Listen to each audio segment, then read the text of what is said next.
இன்றைய தேவ செய்தியின் தலைப்பு குடும்பம் ஒரு பரலோகம் பாகம் 2. குடும்ப வாழ்க்கை என்பது தேவனாகிய கர்த்தராலே உருவாக்கப்பட்டது. ஆதியிலே தேவனாகிய கர்த்தர் உலகத்தை சிருஷ்டித்த போது மனிதனையும் சிருஷ்டித்தார். மனிதனை தேவ சாயலாக சிருஷ்டித்து அவனுக்கென்று ஒரு ஏதேன் தோட்டத்தை உருவாக்கி அந்த ஏதேன் தோட்டத்தில் அவனை வைத்து அவனோடு கூட உறவாடிக்கொண்டு இருந்தார். அந்த ஏதேன் தோட்டம்தான் அவன் தங்கியிருக்கிற இடம். அந்த ஏதேன் தோட்டம்தான் அவன் வசிக்கிற வீடு. அந்த ஏதேன் தோட்டத்தில் இருந்துதான் அவனை போஷிக்கிறார், அவனோடு உறவாடுகிறார், அங்கே உலாவிக் கொண்டிருக்கிறார். அந்த தோட்டத்தில் தான் அவனுக்கு கட்டளை கொடுக்கிறார். அந்த ஏதேன் தோட்டம் அவன் தங்குகிற அல்லது அவன் வசிக்கிற இடம் மாத்திரம் அல்ல. அந்த ஏதேன் தோட்டம்தான் அவருடைய சத்தத்தை அவன் கேட்கிற இடம். அதாவது அவருடைய வார்த்தையை கேட்கிற இடம். அந்த ஏதேன் தோட்டம்தான் அவனை உருவாக்குகிற ஒரு இடம். அவருடைய கட்டளைகளை பெற்றுக்கொண்டிருக்கிற இடமும் அதுதான். இந்த ஏதேன் தோட்டம்தான் ஆபிரகாமுடைய காலத்தில் தேவனை ஆராதிக்க, தேவனுடைய சத்தத்தை கேட்க ஒரு கூடாரமாக இருந்தது. அந்த ஏதேன் தோட்டம்தான்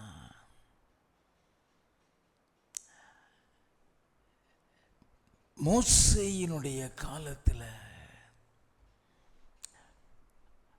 அவருடைய கட்டளைகளை பெறக்கூடிய ஒரு ஆசரிப்பு கூடாரமாக இருந்தது. இந்த ஏதேன் தோட்டம்தான் சாலமோனுடைய காலத்தில் ஆலயமாக உருவானது. அந்த ஆலயத்தில் இருந்துதான் சாலமோன் காலத்தில் இருந்து இன்று வரை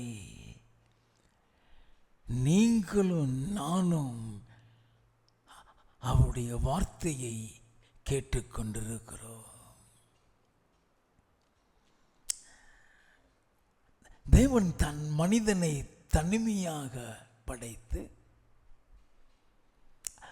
அவனோடு கூட உறவாடி கொண்டிருந்த பொழுது மனிதன் தனியாயிருக்கிறது நல்லதல்ல, அவனுக்கு ஏற்ற ஒரு துணையை உண்டாக்குவேன் என்று சொல்லி ஒரு ஏற்ற துணையை அவனுக்கு அவனுடைய விலா எலும்பில் இருந்து உருவாக்கி அவனிடத்திலே கொண்டு வந்து ஒரு குடும்ப வாழ்க்கையை உருவாக்கி பெற்றார்.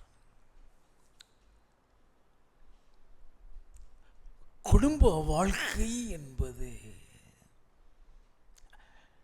ஆதியிலே தேவனால் ஏற்படுத்தப்பட்டது. நல்லா கவனிங்க. அப்படி என்றால் குடும்ப வாழ்க்கை என்பது தேவனால் ஏற்படுத்தப்பட்டதாய் இருக்க வேண்டும்.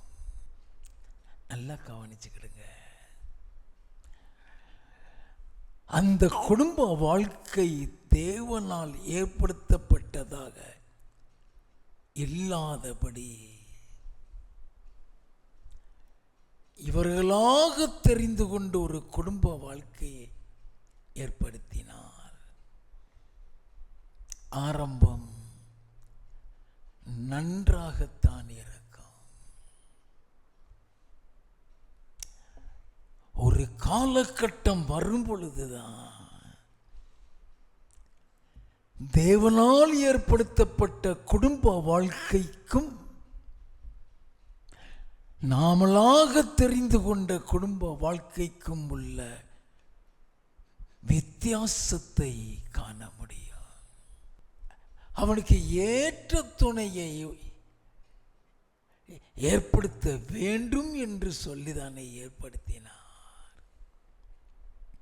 அப்படி என்றால்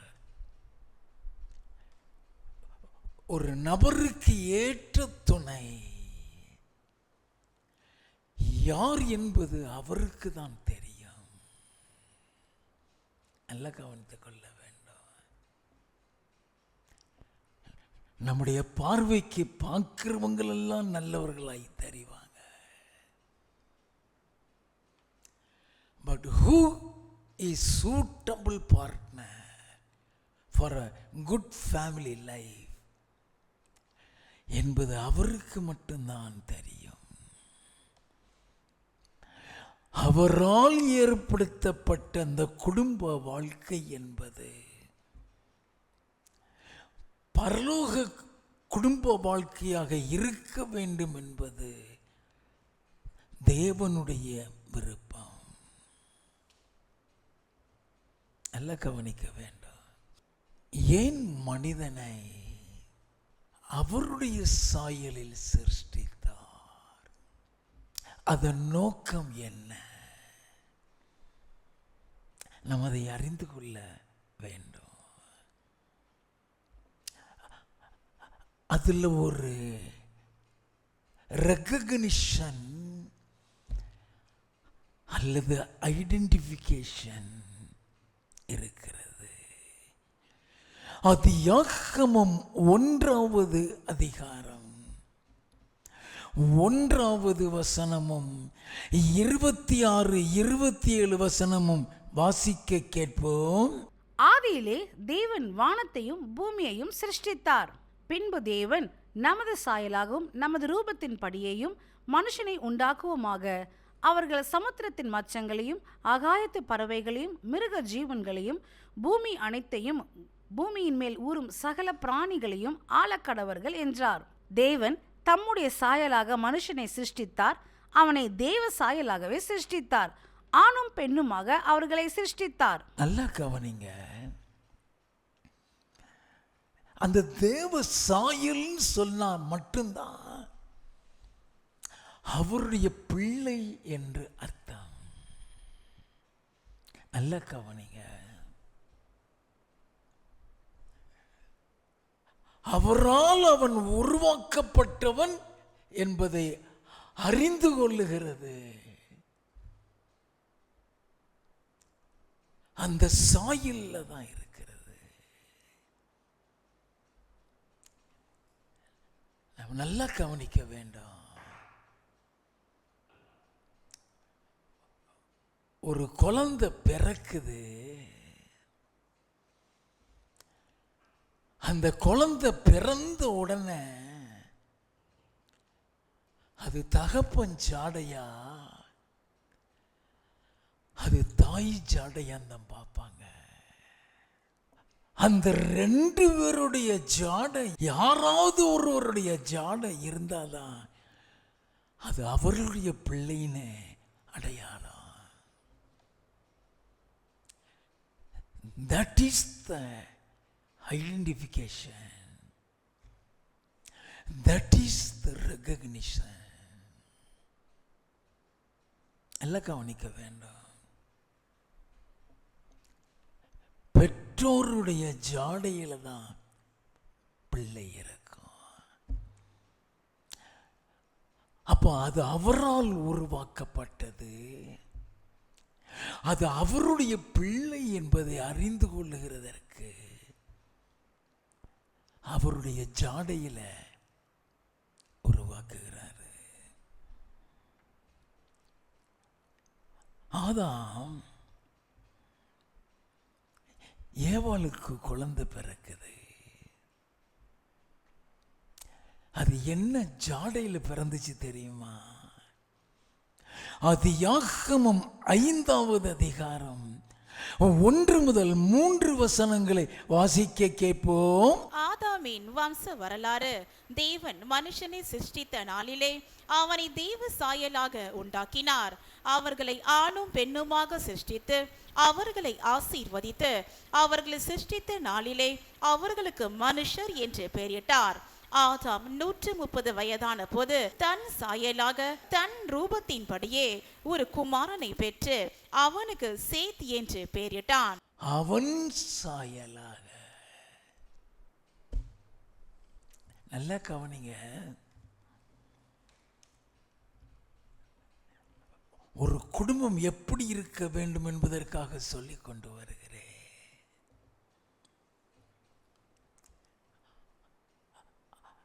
அவன் சாயலாக சிருஷ்டித்தான் சொன்னா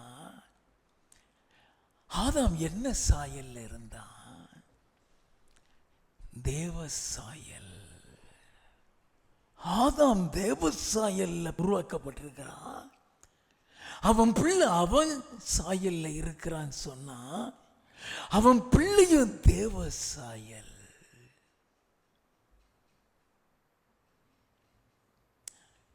அவன் சந்ததி எல்லாம் தேவனுடைய சந்ததி என்று அழைக்கப்படும்.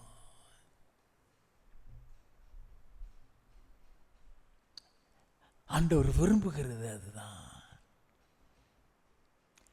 சந்ததி சந்ததியாய்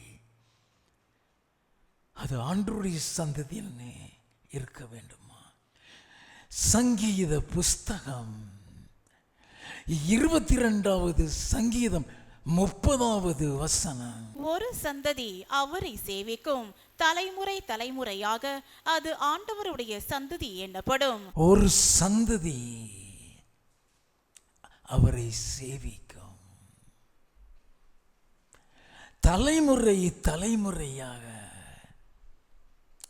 அது ஆண்டவருடைய சந்ததி என்று எண்ணப்படும்.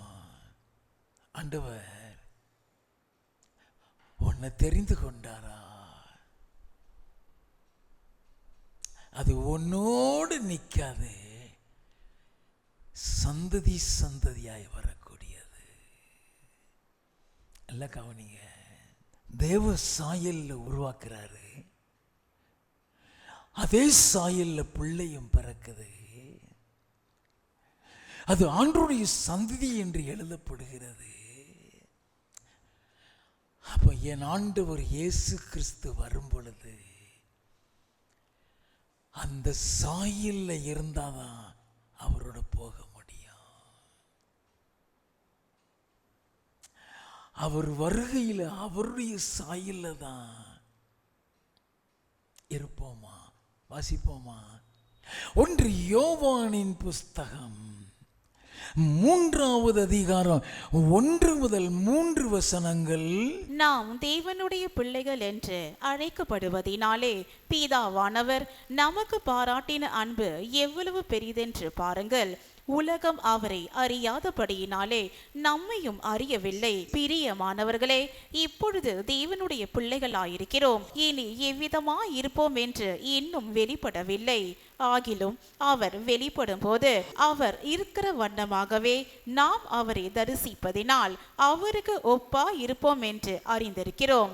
அவர் இருக்கிற வண்ணமாகவே அவரை தரிசிப்போம் சொன்னா அவருடைய சாயல்,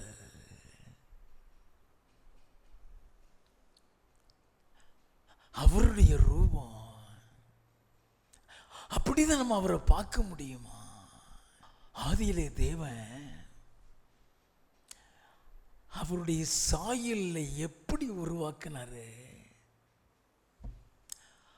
அவருடைய ஆவியினால தான் உருவாக்குனாரு. நல்லா கவனிங்க. அவருடைய ஆவியினால தான் அவருடைய சாயல்ல உருவாக்குறாரு. ஆதியாகமம் 2வது அதிகாரம் 7வது வசனம். தேவனாகிய கர்த்தர் மனுஷனை பூமியின் மண்ணினாலே உருவாக்கி ஜீவ சுவாசத்தை அவன் நாசியிலே ஊதினார். மனுஷன் ஜீவாத்மாவானான். நல்ல கவனிங்க.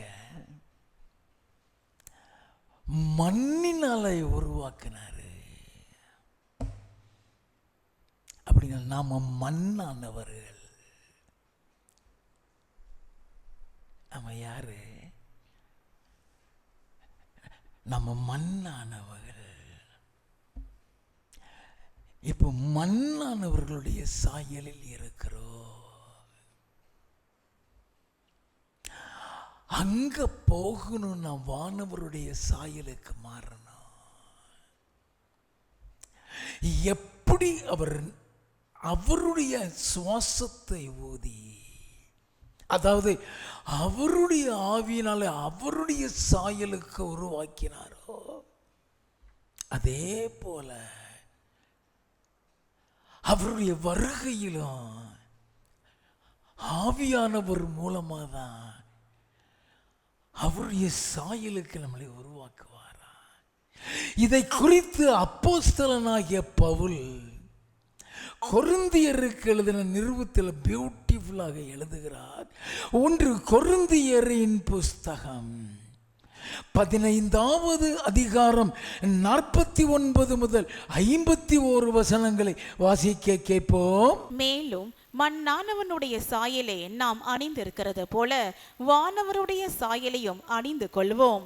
சகோதரரே, நான் சொல்லுகிறது என்னவெனில், மாம்சமும் இரத்தமும் தேவனுடைய ராஜ்யத்தை சுதந்தரிக்க மாட்டாது. அழி உள்ளது, அழியாமையை சுதந்தரிப்பதும் இல்லை. இதோ ஒரு ரகசியத்தை உங்களுக்கு அறிவிக்கிறேன். நாம் எல்லாரும் நித்திரை அடைவதில்லை. ஆகிலும் கடைசி எக்காலம் தொனிக்கும் போது ஒரு நிமிஷத்திலே, ஒரு இமை பொழுதிலே நாம் எல்லாரும் மறுரூபமாக்கப்படுவோம். ஏன் மறுரூபம் என்று சொல்லுகிறார்? மாமிசமும் இரத்தமும் தேவனுடைய ராஜ்யத்தை சுதந்திரிக்க மாட்டாது. மண்ணானவர்களுடைய சாயலிலே நம்ம அங்க போக முடியாது. மண்ணானவருடைய சாயலை நம்ம அணிந்திருக்கிறது போல வானவருடைய சாயலை அணிய வேண்டாம். அப்படின்னா இந்த மறுரூபம் நம்மளை ஆக்குகிறது ஆவியானவர். அந்த சாயலுக்கு ஒப்ப மறுரூபப்படுத்துகிறாராம். 2 கொரிந்தியரின் புஸ்தகம் 3வது அதிகாரம் 18வது வசனம். நாம் எல்லாரும் திறந்த முகமாய் கர்த்தருடைய மகிமையை கண்ணாடியிலே காண்கிறது போல கண்டு ஆவியாயிருக்கிற கர்த்தரால் அந்த சாயலாகத்தானே மகிமையின் மேல் மகிமை அடைந்து மறுரூபப்படுகிறோம். அந்த சாயல் அவருடைய சாயல், அது மகிமையின் சாயல். அந்த சாயலாகத்தானே மகிமையின் மேல மகிமை அடைந்து மறுரூபப்படுகிறான். அப்படின்னா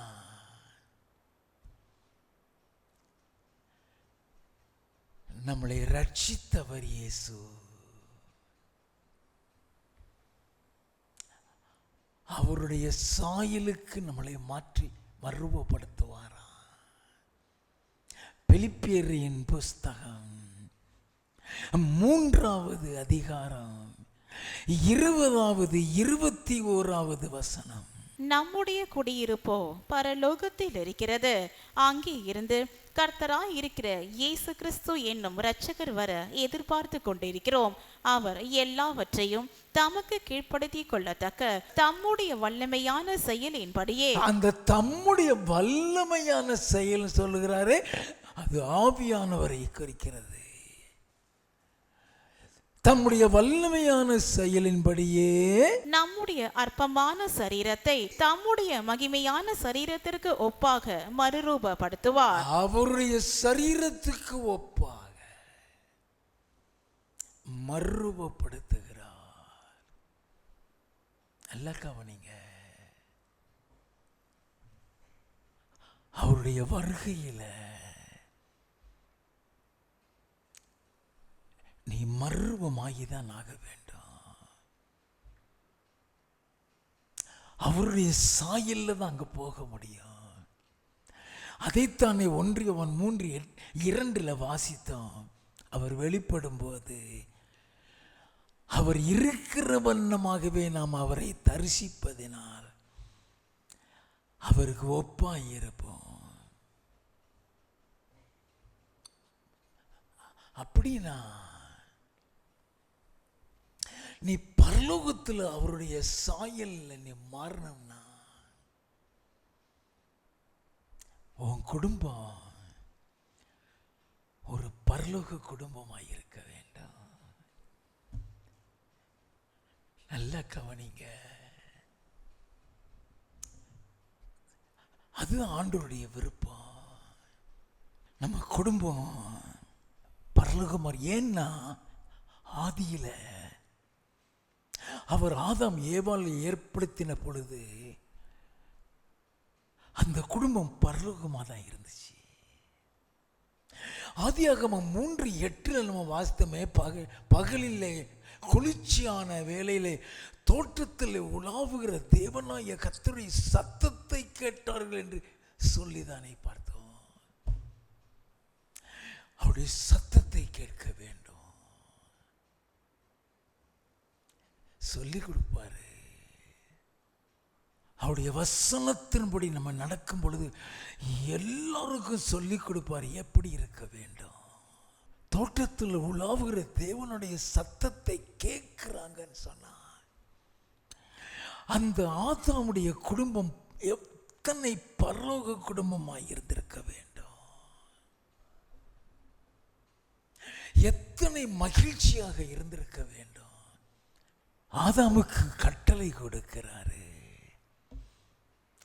ஆதியாகமம் 2வது அதிகாரம் 16வது 17வது வசனங்கள். தேவனாகிய கர்த்தர் மனுஷனை நோக்கி, நீ தோட்டத்தில் உள்ள சகல விருட்சத்தின் கனியையும் புசிக்கவே புசிக்கலாம், ஆனாலும் நன்மை தீமை அறியத்தக்க விருட்சத்தின் கனியை புசிக்க வேண்டாம், அதை நீ புசிக்கும் நாளில் சாகவே சாவாய் என்று கட்டளையிட்டார். நல்ல கவனிங்க. எப்பொழுதுமே ஏன் கட்டளை கொடுக்கிறாரு நம்ம யாருக்குமே தெரியாது. அந்த கட்டளையில தான் பரிசுத்தம் இருக்குது. அந்த கட்டளை மூலமா தான் நம்மளை பரிசுத்தப்படுத்துறாரு. லேவியராகமம் 20வது அதிகாரம் 7வது 8வது வசனங்கள். ஆதலால் நீங்கள் உங்களை பரிசுத்தப்படுத்தி பரிசுத்தராயிருங்கள், நான் உங்கள் தேவனாகிய கர்த்தர், என் கட்டளைகளை கை கொண்டு நடவுங்கள், நான் உங்களை பரிசுத்தமாக்குகிற கர்த்தர். என்னது? என் கட்டளைகளை கை கொண்டு நடவுங்கள், நான் உங்களை பரிசுத்தமாக்குற கர்த்தர்னா அந்த கட்டளையில தான் பரிசுத்தம் அடங்கி இருக்கு. அந்த கட்டளைக்கு கீழ்ப்படியலைன்னா பரிசுத்தம் போயிடும். அந்த கட்டளைக்கு கீழ்ப்படியலைன்னா தேவ உறவு போயிடும்.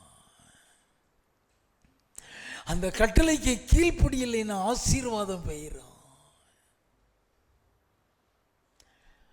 அந்த கட்டளைக்கு கீழ்ப்படியலைன்னா பரலோகம் போயிடும்.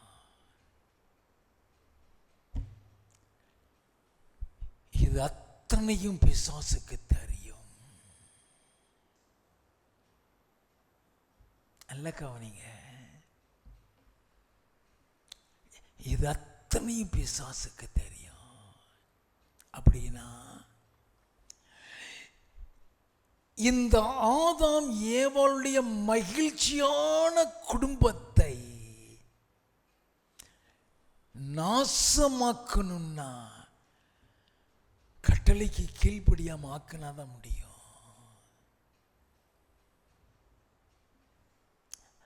அவன் ஏன் ஏவாள்கிட்ட வந்தான்னு யாருக்காவது தெரியுமா?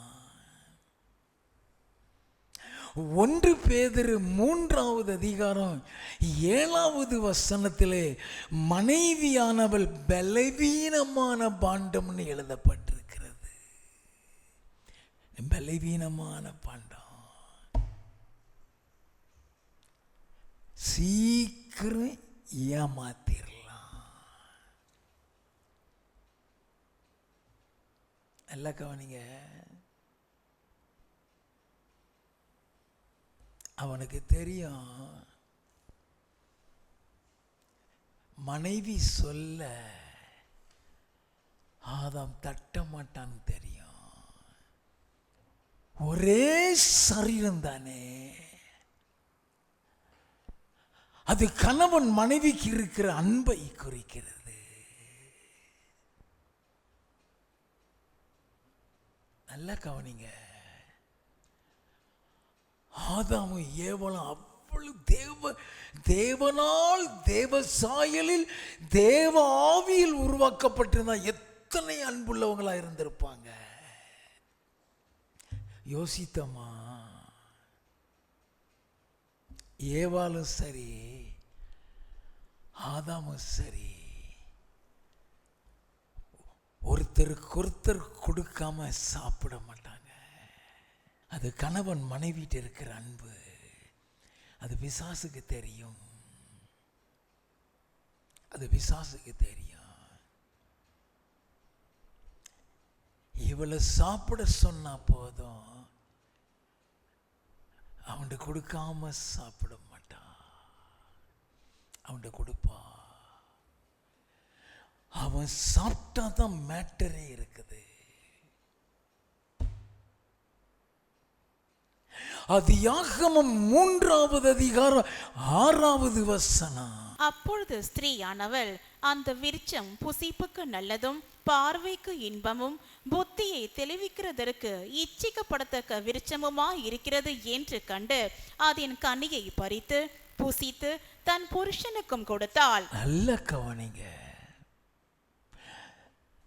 தன் புருஷனுக்கும் கொடுத்தால் அவனும் புசித்தான். வேண்டான்னு சொல்லல.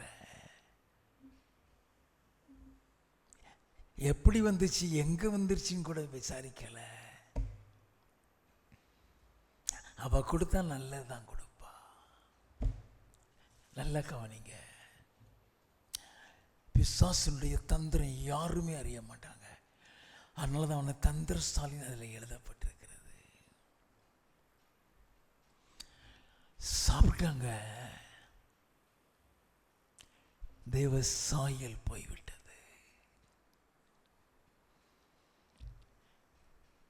தேவ மகிமை போய்விட்டது. தேவ உறவு போய்விட்டது.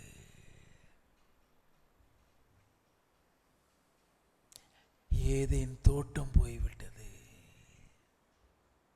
இது ஆரம்ப கால கதை. The story of the beginning. இப்போ நம்ம குடும்பம் பரலோகமாக மாற, குடும்ப வாழ்க்கையில் தேவன் எதிர்பார்க்கும் காரியங்களை அறிந்து கொள்ள வேண்டும். தேவனுடைய எதிர்பார்ப்பு எல்லாம் குடும்பமாக தான். நல்லா கவனிங்க, எப்படி ஆண்டவர் குடும்பத்தை காப்பாற்றுகிறார். ஒரே ஒரு மனிதன், நோவாவின் காலத்தில் முழு உலகத்தையும் பாவ பாவத்தினால் அழிச்சிட்டாரு. அதுல நோவா ஒருத்தந்தான் நீதிமான். ஆதியாகமம் 6வது அதிகாரம் 5வது வசனத்தில் இருந்து வாசிப்போம். மனுஷனுடைய அக்கிரமம் பூமியிலே பெருகினது என்றும் அவன் இருதயத்து நினைவுகளின் தோற்றம் எல்லாம் நித்தமும் பொல்லாததே என்றும் கர்த்தர் கண்டு தாம் பூமியிலே மனுஷனை உண்டாக்கினதற்காக கர்த்தர் மனஸ்தாபப்பட்டார். அது அவர் இருதயத்துக்கு விசனமாயிருந்தது. அப்பொழுது கர்த்தர், நான் சிருஷ்டித்த மனுஷனை பூமியின் மேல் வைக்காமல் மனுஷன் முதற்கொண்டு மிருகங்கள், ஊரும் பிராணிகள், ஆகாயத்து பறவைகள் பரியந்தமும் உண்டாயிருக்கிறவைகளை நிக்கிரகம் பண்ணுவேன். நான் அவர்களை உண்டாக்கினது எனக்கு மனஸ்தாபமாய் இருக்கிறது என்றார். உலகத்தையே அழிக்கணுங்கிற முடிவுக்கு வந்துட்டாரு.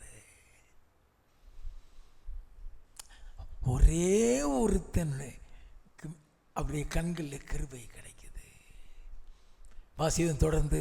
நோவாவுக்கு கர்த்தருடைய கண்களில் கிருபை கிடைத்தது. நோவாவின் வம்ச வரலாறு. நோவா தன் காலத்தில் இருந்தவர்களுக்குள்ளே நீதிமானும் உத்தமனுமாயிருந்தான். அவன்தான் நீதிமான், அவன்தான் உத்தமன். வசனம் அப்படிதான் சொல்லுகிறது. வாசிப்போம். நோவா தேவனோடு சஞ்சரித்துக் கொண்டிருந்தான். நோவா சேம், காம், யாபேத் என்னும் 3 குமாரரை பெற்றான். அவனுக்கு 3 பிள்ளைகள். 13, 14. அப்பொழுது தேவன் நோவாவை நோக்கி, மாம்சமான யாவரின் முடிவும் எனக்கு முன்பாக வந்தது. அவர்களாலே பூமி கொடுமையினால் நிறைந்தது. நான் அவர்களை பூமியோடும் கூட அழித்து போடுவேன். நீ கொப்பேர் மரத்தால் உனக்கு ஒரு பேடையை உண்டாக்கு. நீ கொப்பேர் மரத்தால உனக்கு ஒரு பேழையை உண்டாக்கு. நல்ல கவனிங்க. ஏன்னா அவன் தான் நீதிவான். அவருடைய வார்த்தை உனக்கு அப்படி அவனுக்குன்னு சொல்லி ஒரு பேழையை உருவாக்க வைக்கிறாரு. 7வது அதிகாரம் 1வது வசனம். கர்த்தர் நோவாவை நோக்கி, நீயும் உன் வீட்டார் அனைவரும் பேழைக்குள் பிரவேசியுங்கள். இந்த சந்ததியில் உன்னை எனக்கு முன்பாக நீதிமானாக கண்டேன். நீதான் நீதிமான். நல்ல கவனிங்கம்மா. நம்ம குடும்பம் எப்படி ரட்சிக்கப்படுங்கிறதுக்காக நான் கொண்டு வர்றேன். ஆண்டவர் அதை கொடுத்து சொல்லி கொடுக்க வைக்கிறார். It is for our better understanding.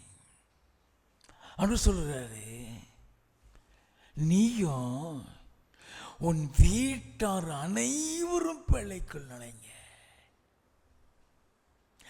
இந்த சந்ததியில் எனக்கு உன்னை நீதிமானாக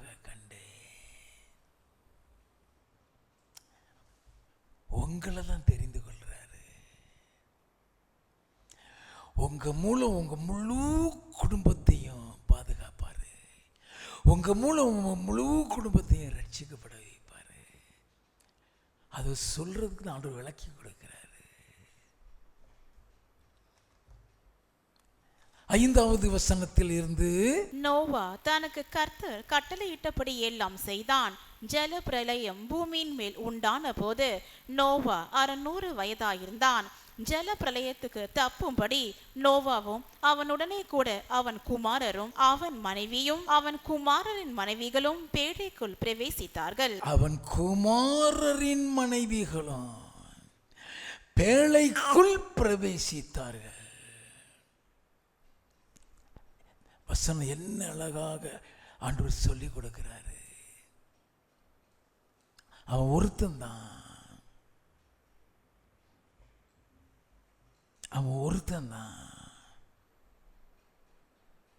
அந்த ஒருத்த நிமித்தம் தான் எல்லாத்தையும் உள்ள கொண்டு போறார். 16வது வசனத்தின் பிற்பகுதி. அப்பொழுது கர்த்தர் அவனை உள்ளே விட்டு கதவை அடைத்தார். கதவை பூட்டிட்டாரு. நோவா ஒருத்தன் தான் நீதிமான். அவன் நிமித்தம் முழு குடும்பத்தையும் பாதுகாத்துட்டாரு. வருகையில இதே மாதிரி உலகம் அழிஞ்சு விடும். அந்த உலகம் அழிகிற நேரத்தில் தேவன் எதிர்பார்க்கிற ஒரு எதிர்பார்ப்பு உண்டு. 2 பேதுருவின் புஸ்தகம் 3வது அதிகாரம் 9வது வசனத்தில் இருந்து, தாமதிக்கிறார் என்று சிலர் எண்ணுகிறபடி கர்த்தர் தமது வாக்குத்தத்தத்தை குறித்து தாமதமாயிராமல் ஒருவரும் கெட்டு போகாமல் எல்லாரும் மனம் திரும்ப வேண்டும் என்று விரும்பி நம்மில் நீடிய பொறுமை உள்ளவராயிருக்கிறார். அப்ப ஆண்டவர் காலதாமதம் பண்றாருன்னு சொன்னா, இன்னைக்கு வந்துட்டாருன்னா நீ மட்டும் தானே போவ, உன் குடும்பம் போகாதே. அப்ப எல்லாரும் மனம் திரும்ப வேண்டும். அதற்காக தான் வெயிட் பண்ணிட்டு இருக்கிறாரு. வாசிப்போம். கர்த்தருடைய நாள் இரவிலே திருடன் வருகிற விதமாய் வரும். அப்பொழுது வானங்கள் மடமட என்று அகன்று போம், பூதங்கள் வெந்து உருகி போம், பூமியும் அதில் உள்ள கிரியைகளும் எரிந்து அழிந்து போம். இப்படி இவைகளெல்லாம் அழிந்து போகிறதா இருக்கிறபடியால் நீங்கள் எப்படிப்பட்ட பரிசுத்த நடக்கையும் தெய்வ பக்தியும் உள்ளவர்களாய் இருக்க வேண்டும். ஆண்டவர் எதிர்பார்க்கிற ஒரு பரிசுத்தம் உண்டு. எப்படிப்பட்ட பரிசுத்த நடக்கையும் தேவ பக்தியும் உள்ளவர்களாய் இருக்க வேண்டும். இந்த பரிசுத்தத்தையும் இந்த தேவ பக்தியும் குடும்பத்தில் எதிர்பார்ப்பா. எல்லாம் கவனிங்க. வாசிப்போம். தேவனுடைய நாள் சீக்கிரமாய் வரும்படிக்கு மிகுந்த ஆவலோட காத்திருங்கள். அந்த நாளில் வானங்கள் வெந்து அழிந்து பூதங்கள் எரிந்து உருகிப்போம். அவருடைய வாக்குத்தத்தத்தின் படியே நீதி வாசமாய் இருக்கும் புதிய வானங்களும் புதிய பூமியும் உண்டாகும் என்று காத்திருக்கிறோம். ஒரு புதிய வானம், புதிய பூமி, ஒரு புதிய உலகத்துக்குள்ள போகிறோம். வாசிப்போம். ஆகையால் பிரியமானவர்களே, இவைகள் வர காத்திருக்கிற நீங்கள் கரையற்றவர்களும் பிழை இல்லாதவர்களுமாய் சமாதானத்தோட அவர் சந்நிதியில் காணப்படும்படி ஜாக்கிரதையாயிருங்கள். என்னது? சமாதானத்தோடு.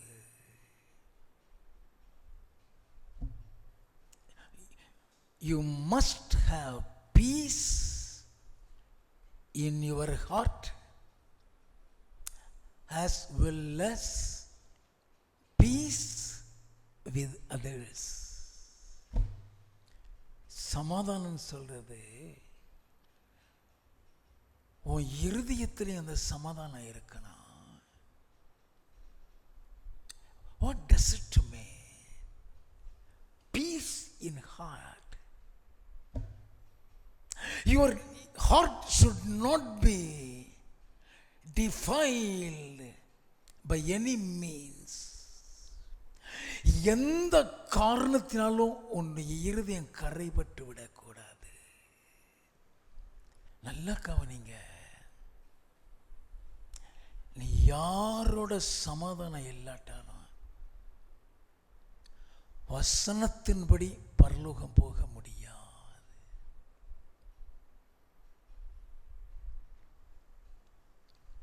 அது நம்ம நல்லா தெரிந்து, அதுக்காக தான் ஆண்டவர் வசனத்தை நமக்கு கொடுத்து கொண்டு வருகிறார். போகட்டும். ராகாப் என்னும் வேசி, கடந்த வாரம் பார்த்தோம், எல்லாம் ஞாபகம் வச்சுக்கிறேன்.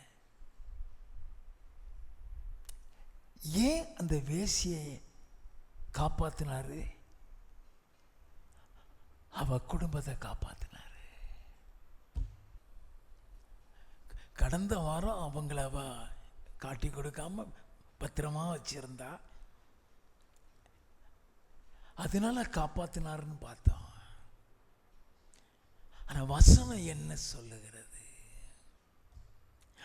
யோசுவாவின் புஸ்தகம் 2வது அதிகாரம் 1வது வசனம். நூனின் குமாரனாகிய யோசுவா சித்தீமில் இருந்து வேவுக்காரராகிய 2 மனுஷரை இரகசியமாய் வேவு பார்க்கும்படி அனுப்பி, நீங்கள் போய் தேசத்தையும் எரிகோவையும் பார்த்து வாருங்கள் என்றான்.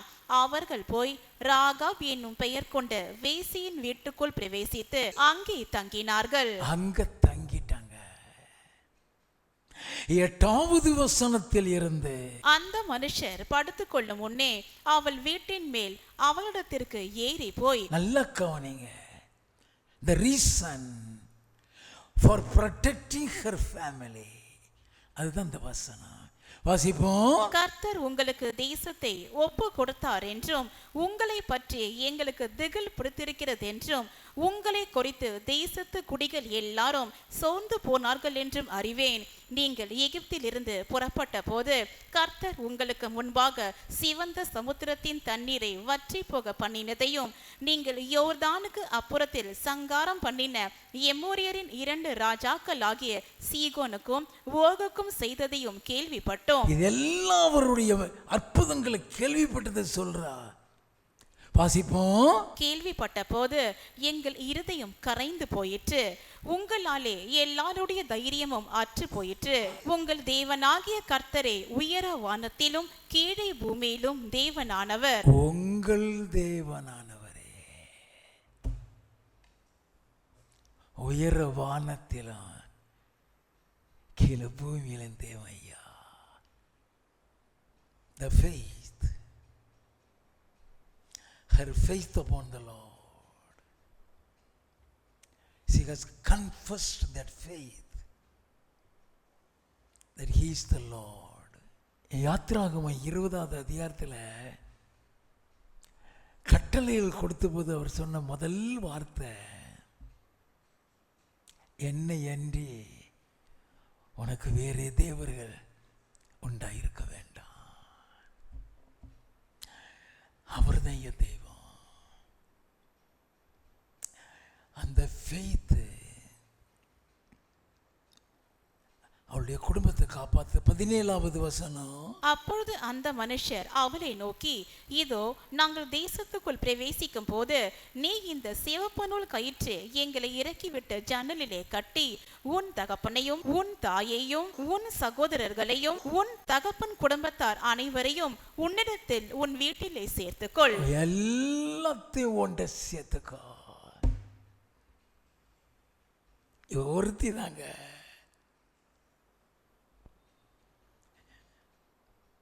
கன்ஃபஸ் பண்ணதை ஒருத்தி தான், அறிக்கை செய்ய ஒருத்தி தான், காப்பாற்றினதை ஒருத்தி தான். அவ முழு குடும்பத்தையும் உள்ள வச்சுக்கோங்கிறாங்க. யோசுவா 6வது அதிகாரம் 22வது வசனத்தில் இருந்து. யோசுவா தேசத்தை வேவு பார்த்த 2 புருஷரை நோக்கி, நீங்கள் அந்த வேசியின் வீட்டிலே போய் நீங்கள் அவளுக்கு ஆணையிட்டபடி அந்த ஸ்திரீயையும் அவளுக்கு உண்டான யாவையும் அங்கே இருந்து வெளியே கொண்டு வாருங்கள் என்றான். அங்க இருந்து வெளியே கொண்டு வாங்க. 25வது வசனம். எரிகோவை வேவு பார்க்க யோசுவா அனுப்பின ஆட்களை ராகாப் என்னும் வேசி மறைத்து வைத்தபடியினால் அவளையும் அவள் தகப்பன் வீட்டாரையும் அவளுக்குள்ள யாவையும் யோசுவா உயிரோடே வைத்தான். அத்தனை பேரையும் காப்பாற்றப்பட்டாங்க. இயேசுநாதர் சொன்னாரு, வேசியை குறித்து இயேசு கிறிஸ்து சொன்னார். மத்தேயு எழுதின சுவிசேஷம் 21வது அதிகாரம் 31, 32. இவ்விருவரில் எவன் தகப்பனுடைய சித்தத்தின்படி செய்தவன் என்று கேட்டார். அதற்கு அவர்கள் மூத்தவன் தான் என்றார்கள். அப்பொழுது இயேசு அவர்களை நோக்கி, ஆயக்காரரும் வேசிகளும் உங்களுக்கு முன்னே தேவனுடைய ராஜ்யத்தில் பிரவேசிக்கிறார்கள் என்று மெய்யாகவே உங்களுக்கு சொல்லுகிறேன். ஏனென்றால் யோவான் நீதி மார்க்கமாய் உங்களிடத்தில் வந்திருந்தோம், நீங்கள் அவனை விசுவாசிக்கவில்லை. ஆயக்காரரும் வேசிகளுமோ அவனை விசுவாசித்தார்கள். நல்ல கவனிங்க. அந்த விசுவாசம் அவளே அவ குடும்பத்தையும் காப்பாத்திருச்சு. யாரையுமே பரலோகத்துக்கு போக மாட்டேன்னு சொல்லிட முடியாது. நம்முடைய நிரந்தர வீடு இந்த உலகம் இல்லை, இந்த உலகத்தில் உள்ள வீடு இல்லை, பரலோகம். பிலிப்பியரின் புஸ்தகம் 3வது அதிகாரம் 20வது வசனம். நம்முடைய குடியிருப்போ பரலோகத்தில் இருக்கிறது, அங்கே இருந்து கர்த்தராய் இருக்கிற இயேசு கிறிஸ்து என்னும் இரட்சகர் வர எதிர்பார்த்து கொண்டிருக்கிறோம். நம்ம வீடு அங்கதான் உண்டு. யோவான் 14வது அதிகாரம் 2வது 3வது வசனம். என் பிதாவின் வீட்டில் அநேக வாசஸ்தலங்கள் உண்டு, அப்படி இல்லாதிருந்தால் நான் உங்களுக்கு சொல்லி இருப்பேன். ஒரு ஸ்தலத்தை உங்களுக்காக ஆயத்தம் பண்ண போகிறேன். நான் போய் உங்களுக்காக ஸ்தலத்தை ஆயத்தம் பண்ணின பின்பு நான் இருக்கிற இடத்திலே நீங்களும் இருக்கும்படி நான் மறுபடியும் வந்து உங்களை என்னிடத்தில் சேர்த்து கொள்ளுவேன். மறுபடியும் வந்து உங்களை என்னிடத்தில் சேர்த்து கொள்ளுவேன். இதை குறித்து அப்போஸ்தலனாகிய பவுல் கொரிந்தியருக்கு எழுதும்போது சொல்லுகிறார். 2 கொரிந்தியரின் புஸ்தகம் 5வது அதிகாரம் 1வது 5வது வசனங்கள். பூமிக்குரிய கூடாரம் ஆகிய நம்முடைய வீடு அழிந்து போனாலும் தேவனால் கட்டப்பட்ட கை வேலை அல்லாத நித்திய வீடு பரலோகத்திலே நமக்கு உண்டென்று அறிந்திருக்கிறோம். இதற்கு நம்மை ஆயத்தப்படுத்துகிறவர் தேவனே, ஆவி என்னும் அச்சாரத்தை நமக்கு தந்தவரும் அவரே. இதுக்கு நம்மை ஆயத்தப்படுத்துகிறவர் தேவனே. இந்த பரலோக வீட்டுக்கு போக நம்மளை ஆயத்தப்படுத்துகிறவர் தேவன் சொன்னா, நம்ம வீட்டில் தான் நம்மளை ஆயத்தப்படுத்துவார், ரோட்ல இல்லை. நம்ம வீட்டில் நம்ம எப்படி நடந்து கொள்ளுகிறோம் அல்லது எப்படியெல்லாம் நடந்து கொள்ள வேண்டும், எப்படி நடந்து கொள்றோம் பார்ப்பாரு, எப்படியெல்லாம் நடந்து கொள்ள வேணும்னு சொல்லி கொடுப்பாரு. ஆதாமை ஏவாளையும் ஏதேன் தோட்டத்தில் வைத்து தான் சொல்லி கொடுத்தாரு. நம்மையும் நம்முடைய வீட்டில் வச்சு தான் சொல்லி கொடுப்பாரு. ஆதியாகமம் 3:8 தோட்டத்தில் உலாவுகிற தேவனாகிய கர்த்தருடைய சத்தத்தை அவர்கள் கேட்டாலும் தான் வாசித்தான். அவர் நமக்குள்ளே உலாவுவார், நம்ம வீட்லேயும் உலாவுவார். 2 கொரிந்தியரின் புஸ்தகம் 6வது அதிகாரம் 16வது வசனம். தேவனுடைய ஆலயத்துக்கும் விக்கிரகங்களுக்கும் சம்பந்தம் ஏது?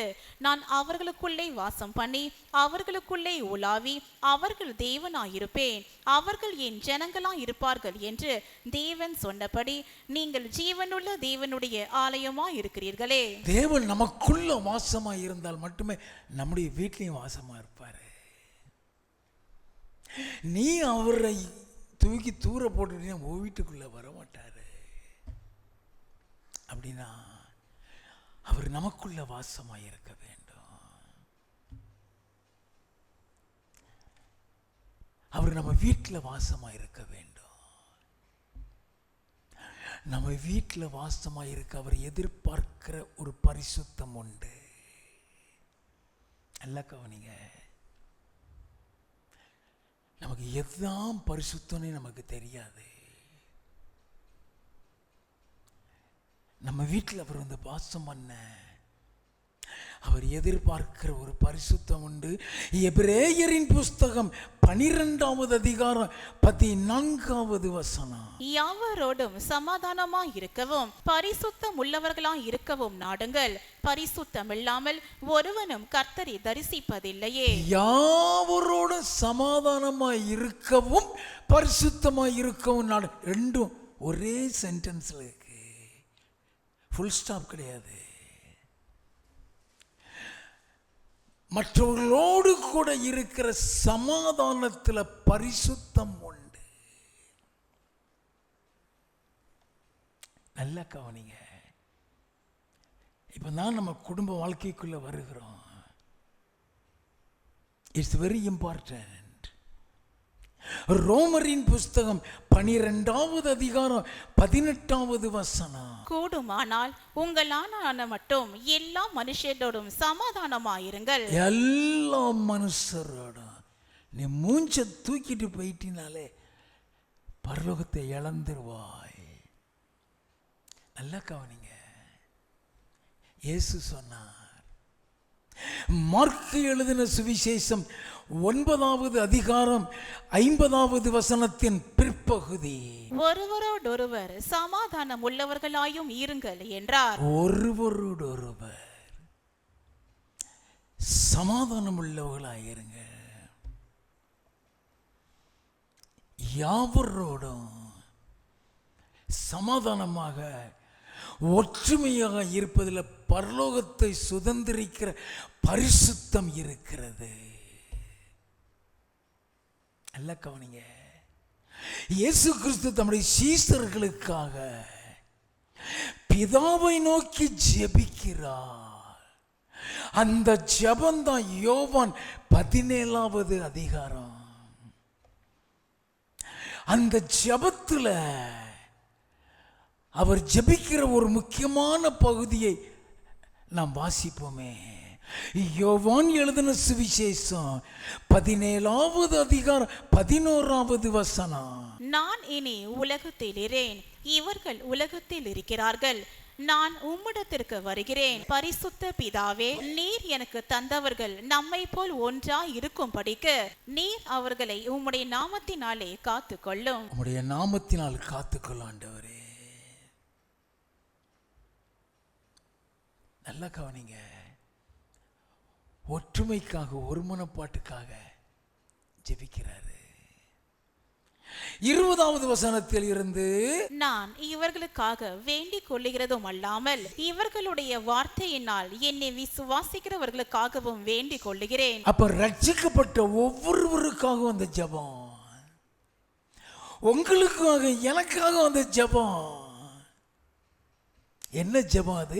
வாசிப்போம். அவர்கள் எல்லாரும் ஒன்றா இருக்கவும், பிதாவே, நீர் என்னை அனுப்பினதை உலகம் விசுவாசிக்கிறதற்காக நீர் என்னிலேயும் நான் உம்மிலேயும் இருக்கிறது போல அவர்கள் எல்லாரும் நம்மில் ஒன்றா இருக்கவும் வேண்டிக் கொள்ளுகிறேன். நாம் ஒன்றா இருக்கிறது போல அவர்களும் ஒன்றா இருக்கும்படி நீர் எனக்கு தந்த மகிமையை நான் அவர்களுக்கு கொடுத்தேன். நல்ல கவனிங்க. It's a beautiful prayer for oneness of mind. உன் குடும்பம்னு வந்துருச்சுன்னா, உன் குடும்பத்தில் ஒற்றுமை இல்லாம நீ வேற யாரோடையும் ஒற்றுமையா இருக்க முடியாது. கல்யாணம் முடிஞ்சாச்சு, நான் உண்டு என் குடும்பம் உண்டு சொல்லிட்டு தாயும் தகப்பனையும் உடன் பிறந்தவளையும் கண்டுக்கிடாம இருந்தீங்கன்னா வசனத்தின்படி பரலோகம் போக முடியாது. நம்ம யாருக்குமே தெரியாது.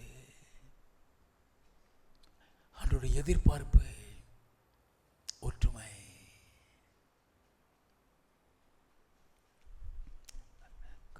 எந்த சூழ்நிலையிலையும் குடும்பத்தில் உள்ளவங்க மீது கசப்பா இருந்துடாதீங்க. வாசிப்போம். ஒருமைப்பாட்டில் அவர்கள் தேறினவர்களாய் இருக்கும் படிக்கும் என்னை நீர் அனுப்பினதையும் நீர் என்மேல் அன்பா இருக்கிறது போல அவர்களிலும் அன்பா இருக்கிறதையும் உலகம் அறியும்படிக்கும் நான் அவர்களிலும் நீர் என்னிலும் இருக்கும்படி வேண்டிக் கொள்ளுகிறேன். பிதாவே, உலக தோற்றத்துக்கு முன் நீர் என்னில் அன்பா இருந்தபடியினால் நீர் எனக்கு தந்த என்னுடைய மகிமையை நீர் எனக்கு தந்தவர்கள் காணும்படியாக நான் எங்கே இருக்கிறேனோ அங்கே அவர்களும் என்னுடனே கூட இருக்க விரும்புகிறேன். ஏன் இந்த பிரேயரை சொல்லிக்கிட்டு இந்த வார்த்தையை சொல்றாரு? அந்த ஒருமன பாட்டில் தான் அங்க போய் உட்கார முடியும். அவன் சீசனுக்குள்ள சண்டை போட்டு இருந்தானா மேல போக முடியாது. அதுல பரலோகம் இருக்கியா? அதுல பரிசுத்தம் இருக்கு. ஆண்டவர் ஒருமனப்பாடை, அந்த ஒருமனப்பாட்டுல தான் அவங்க என்னோடு கூட மேலே இருக்குன்னு சொல்லி விரும்புகிறாரு. அவரை பரிசுத்தப்படுத்தி ஜெபிக்கிறாரே. எப்படி பரிசுத்தப்படுத்தி ஜெபிக்கிறார்? யோவான் 17வது அதிகாரம் 17வது 19வது வசனங்கள். உம்முடைய சத்தியத்தினாலே அவர்களை பரிசுத்தமாக்கும், உம்முடைய வசனமே சத்தியம். அவர்களும் சத்தியத்தினாலே பரிசுத்தமாக்கப்பட்டவர்களாகும்படி அவர்களுக்காக நான் என்னைத்தானே பரிசுத்தமாக்குகிறேன். என்னைத்தானே பரிசுத்தமாக்குறேன்னு அர்த்தம் என்ன? அவர்களும் சத்தியத்தினாலே பரிசுத்தமாக்கும்படி. அந்த சத்தியம் சொல்றது வசனம்னு சொன்னாரு. அந்த வசனத்தின் மூலம் நீ பரிசுத்தமாகணும்னா அவர் மரித்தது, அவர் ரத்தம் சிந்தினது, அவர் உயிர் தெழுந்தது அந்த வசனத்தில் எழுதப்பட்டிருக்கிறதே, அந்த வசனம் உன்னை பரிசுத்தமாக்கும். அப்ப அந்த அவர் சத்தியத்தினாலே அவர்களும் பரிசுத்தமாக்கும்படி என்னைத்தானே பரிசுத்தமாக்குறேன்னு சொன்னா, அவர் பலியிட்டு ரத்தம் சிந்தி மரித்து உயிர் தெழுகிறதை குறிக்கிறது. அந்த ரத்தம் தான் கொலோசியர் 1:20 அவர் சிலுவையில் சிந்தின ரத்தத்தினால் சமாதானத்தை உண்டாக்கி பரலோகத்திலும் பூலோகத்திலும் உள்ள அவர் மூலமாய் தேவனோடு கூட ஒப்புரவாகுதலை ஏற்படுத்தி விட்டாரே. ஐயா, தேவனோடு கூட ஒரு ஒப்புரவாகுதலை ஏற்படுத்தி விடும் பொழுது நம்ம குடும்பம் ஒப்புரவாகுதல் எவ்வளவு கரிசனையா இருப்பார். உம்முடைய சத்தியத்தினாலே அவர்களை பரிசுத்தமாக சொன்னாரே. அந்த சத்தியத்தை குறித்து தெரிந்து கொள்ள வேண்டும். யோவான் எழுதின சுவிசேஷம் 1வது அதிகாரம் 1வது வசனம். ஆதியிலே வார்த்தை இருந்தது, அந்த வார்த்தை தேவனிடத்தில் இருந்தது, அந்த வார்த்தை தேவனாயிருந்தது. ஆதியிலே வார்த்தை இருந்தது,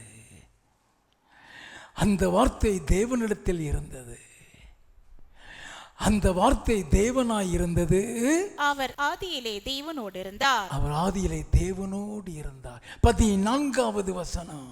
அந்த வார்த்தை மாம்சமாகி கிருபையினாலும் சத்தியத்தினாலும் நிறைந்தவராய் நமக்குள்ளே வாசம் பண்ணினார். அந்த வார்த்தை இயேசுவை குறிக்கிறது. கிருபையினால் சத்தியத்தினால் நிறைந்தவராய் நமக்குள்ளே வாசம் பண்ணினார். 16-17. அவருடைய பரிபூர்ணத்தினால் நாம் எல்லாரும் கிருபையின் மேல் கிருபை பெற்றோம். எப்படி எனில் நியாயப்பிரமாணம் மோசேயின் மூலமாய் கொடுக்கப்பட்டது, கிருபையும் சத்தியமும் இயேசு கிறிஸ்துவின் மூலமாய் உண்டாயின. நல்ல கவனிங்க. ஆண்டவர் சொன்னாரு, நியாயப்பிரமாணம் மோசேயின் மூலமாக, கிருபையும் சத்தியமும் இயேசு கிறிஸ்து மூலமாக. கிருபை என்பது ரட்சிப்பை குறித்து குறிக்கிறது.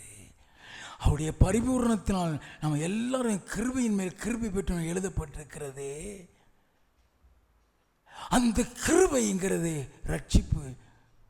எபேசியர் 2வது அதிகாரம் 8வது வசனத்தில் கிருபையினால் விசுவாசத்தை கொண்டு ரட்சிக்கப்பட்டீர்கள் என்று எழுதப்பட்டிருக்கிறது. அதுதான் கிருபை. அப்போஸ்தலர் 16:31 கர்த்தராகிய இயேசு கிறிஸ்துவை விசுவாசி, நீயும் உன் வீட்டார் ரட்சிக்கப்படுவீங்க. கிருபை. யோவான் 1:17 நியாயப்பிரமாணம் மோசேயின் மூலமாய் கொடுக்கப்பட்டது, கிருபையும் சத்தியமும் இயேசு கிறிஸ்து மூலமாய் உண்டாதுன்னு சொன்னாரே. இந்த சத்தியத்தை குறித்து இயேசு பிலாத்துவிடம் சொன்னாரு. யோவான் எழுதின சுவிசேஷம் 18வது அதிகாரம் 37வது வசனம். அப்பொழுது பிலாத்து அவரை நோக்கி, அப்படியானால் நீ ராஜாவோ என்றான். இயேசு பிரதியுத்தரமாக, நீர் சொல்லுகிறபடி நான் ராஜாதான். சத்தியத்தை குறித்து சாட்சி கொடுக்க நான் பிறந்தேன். இதற்காகவே இந்த உலகத்தில் வந்தேன். சத்தியவான் எவனும் என் சத்தம் கேட்கிறான் என்றார். சத்தியவான் எவனோ என் சத்தம் கேட்கிறான். அப்போ நம்மளை சத்தியவானாக வைத்திருக்கிறார். இந்த சத்தியத்தை குறித்த சபையை குறித்து பவுல் சொல்கிறார். 1 தீமோத்தேயுவின் புஸ்தகம் 3வது அதிகாரம் 15வது வசனம். தாமதிப்பேனாகில் தேவனுடைய வீட்டிலே நடக்க வேண்டிய வகையை நீ அறியும்படி இவைகளை உனக்கு எழுதுகிறேன். அந்த வீடு ஜீவனுள்ள தேவனுடைய சபையாய் சத்தியத்துக்கு தூணும் ஆதாரமுமாயிருக்கிறது. அந்த வீடு சத்தியத்துக்கு தூணும் ஆதாரமாயிருக்கிறது. பழைய ஏற்பாட்டு சபைங்கிறது நியாயப்பிரமாணத்தில் உண்டாக்கப்பட்டது. புதிய ஏற்பாட்டு சபைங்கிறது சத்தியத்தில் உருவாக்கப்பட்டது. நல்ல கவனிங்க. நியாயப்பிரமாணம்னா என்ன, சத்தியம்னா என்ன, நம்ம அதை விளக்கம் தெரிஞ்சுக்கிட வேண்டும். நாம நியாயப்பிரமாணத்தின் விசுவாசி இல்லை, சத்தியத்தின்படி விசுவாசி.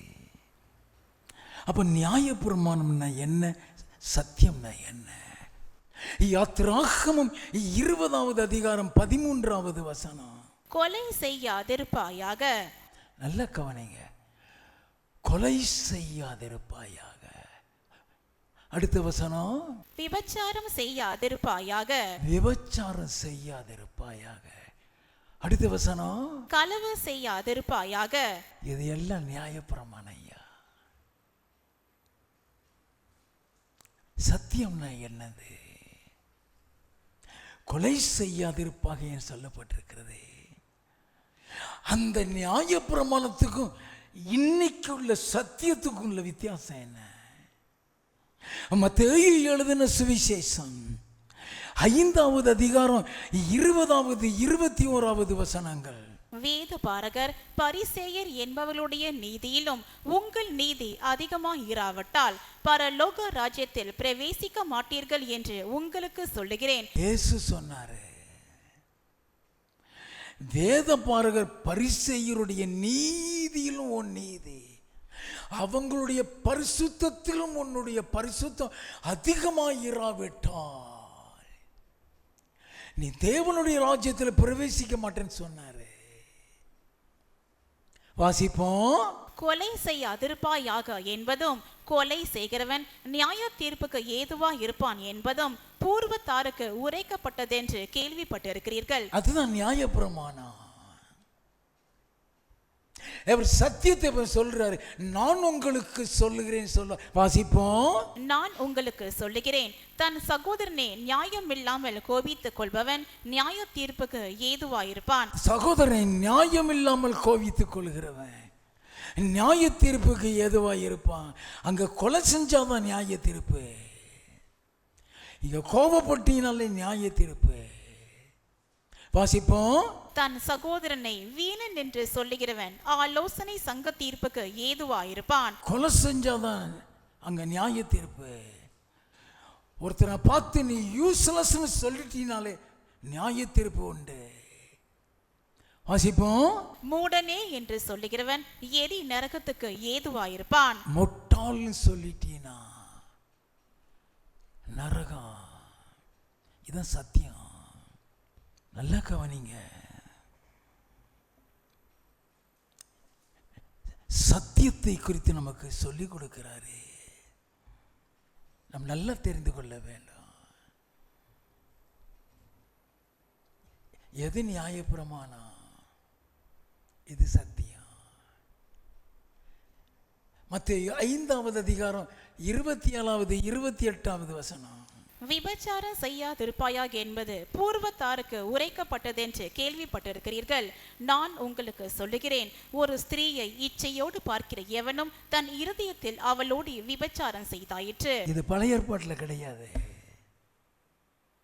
பழைய ஏற்பாட்டில் நீ விபச்சாரம் செஞ்சாதான் நியாய தீர்ப்புக்கு ஏதோ இருப்ப.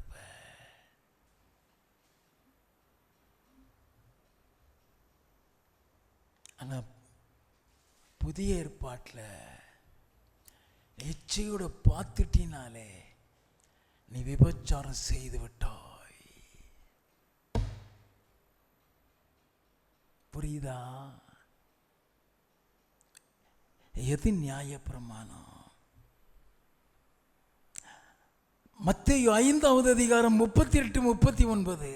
கண்ணுக்கு கண் பல்லுக்கு பல் என்று உரைக்கப்பட்டதை கேள்விப்பட்டிருக்கிறீர்கள். இது நியாயப்பிரமாணம். வாசிப்போம். நான் உங்களுக்கு சொல்லுகிறேன், நான் உங்களுக்கு சொல்லுகிறேன், தீமையோடு எதிர்த்து நிற்க வேண்டாம். தீமையோடு எதிர்த்து நிற்க வேண்டாம். ஒருவன் உன்னை வலது கன்னத்தில் அறைந்தால் அவனுக்கு மறு கன்னத்தையும் திருப்பி கொடு. நல்லா கவனிச்சிங்களா? திருப்பி அடிச்சிடாதேங்கிறாரு.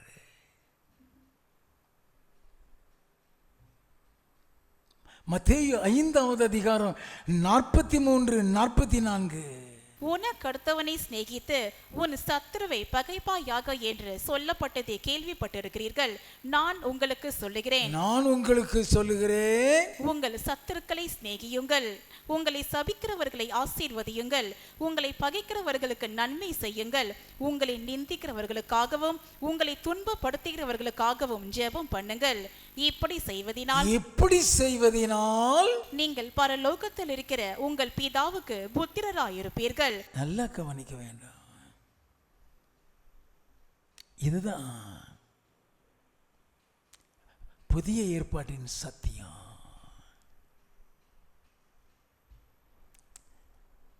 வெளிப்படுத்தல் 22வது அதிகாரம் 11வது வசனத்தின் பிற்பகுதியில் வாசிக்கிறோமே, நீதி செய்கிறோம் இன்னும் நீதி செய்யட்டும், பரிசுத்தமாக இருக்கிறவன் இன்னும் பரிசுத்தமாக இருக்கட்டும்.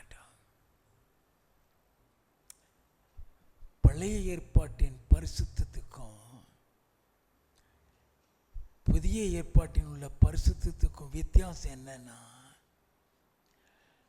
பழைய ஏற்பாட்டினுடைய பரிசுத்தத்தை விட புதிய ஏற்பாட்டின் பரிசுத்தம் அதிகமானது. நாம் அறிந்து கொள்ள வேண்டும். பழைய ஏற்பாட்டின் பரிசுத்தத்தை அறிந்து கொள்ள வேண்டும்,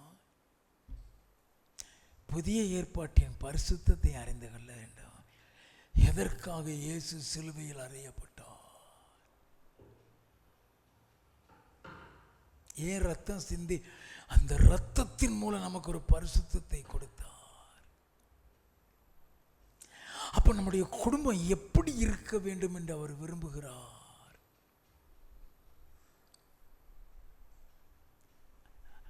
அடுத்த வாரமும் தேவ செய்தி தொடரும். அல்லேலூயா.